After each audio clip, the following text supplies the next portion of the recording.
effort and no energy to protect lives, protect people's property in Nairobi and outside Nairobi in other cities, so that the unfortunate incidents that happened in Kisumu yesterday do not happen again. Lastly, last night, along Bugani Road in Karen, Mr. Odinga held a planning meeting, details of which we have with his ODM members of parliament. And we have details of how they plan to cause chaos and violence within the city over the weekend, culminating with massive destruction of property and bloodshed on Monday. And we'll just end by reminding Mr. Odinga. Wagwan my people, he's your boy Patax, and welcome to the Patax Show. I think our statement says it all. One, that we want to call out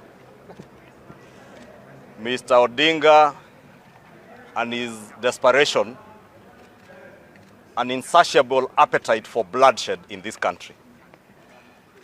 And as we have said in our statement, the only person who over the years has benefited from his insatiable thirst for bloodshed in this country is only one man, Raila Amolo Odinga. Not the people he purports to speak for, and not even his partners in the coalition, including his sponsors today, who also suffered the same blackmail that Mr. Odinga is trying to exercise today. We want to support His Excellency, the President, in what he said yesterday, that this is a nation that will be governed by the rule of law, not the rule of men. Yes. Past regimes might have made Mr. Odinga believe that he is above the Constitution and above the laws of this republic. We want to say that the government now has a sacred duty and responsibility to show Mr. Odinga that he is a subject of the Constitution and a subject of the laws of this republic like all other Kenyans. Two, we appreciate that every Kenyan under the Constitution, under the Bill of Rights, has certain rights that are guaranteed to them, including the right to demonstrate peacefully, to picket, to hold processions, but there are ways as to how you do that. You must work with the security agencies to offer you security and escort you. But what we have seen with the Odinga demonstrations over the years have nothing to do with peaceful picketing. And all indications so far, and I'll draw reference to what happened in Kisumu City yesterday. Yes. I also draw reference to the calls by his army of goons that he arms them with guns, as you saw in Kilifi. One of the speakers, as Mr. Odinga sat there cheering and clapping, one of the speakers asking him to now arm them with guns. I don't think anybody needs a gun or to be armed to picket or to hold a peaceful procession or demonstration. And Mr. Odinga's history and past speaks the opposite of anything to do with peaceful demonstrations or peaceful picketing. As we have said, Mr. Odinga is now pointing fingers at this regime and the Kenya Kwanza administration for the high cost of living. But we want to call his bluff.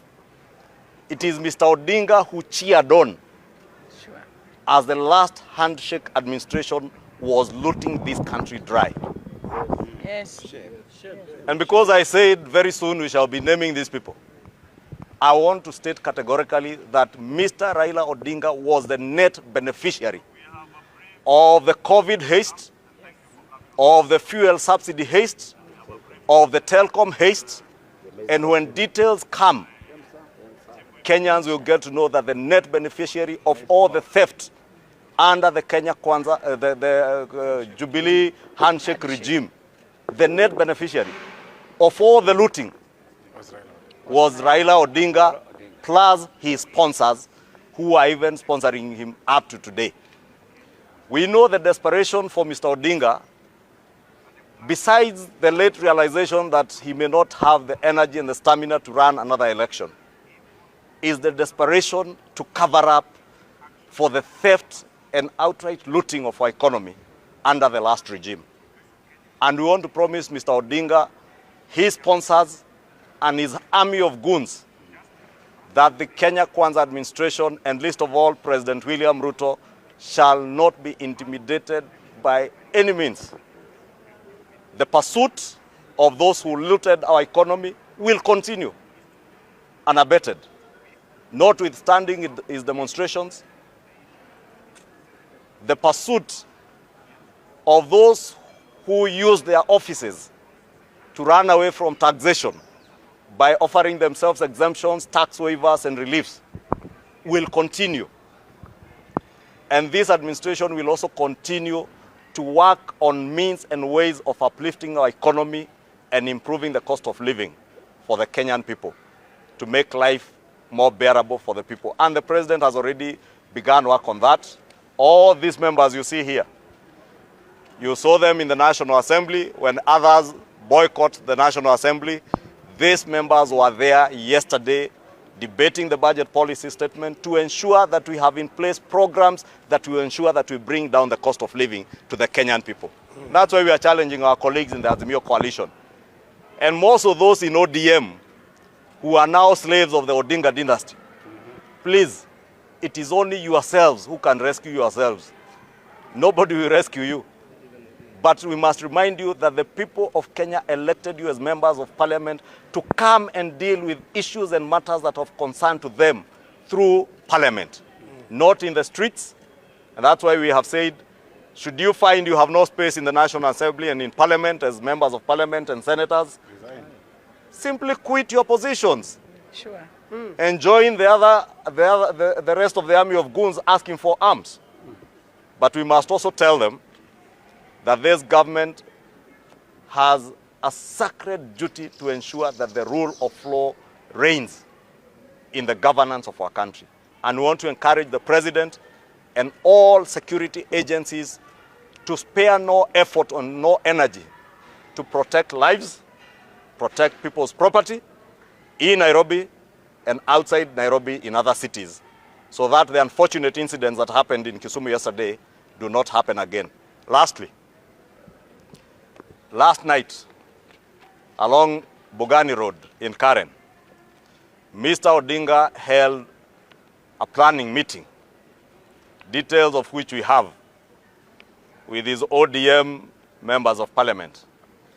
And we have details of how they plan to cause chaos and violence within the city over the weekend, culminating with massive destruction of property and bloodshed on Monday. And we'll just end by reminding Mr. Odinga, you are not above the law.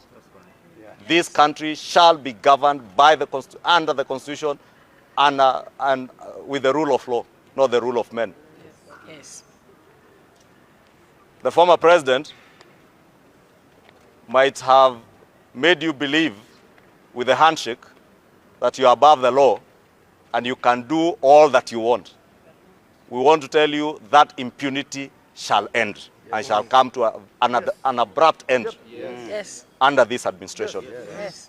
And the people of Kenya have moved on. The people of Kenya want to see the economy working again. Correct. We invite you, members of parliament, to join us to working through uplifting the lives of the people of Kenya by working on the economy that you destroyed under the handshake regime.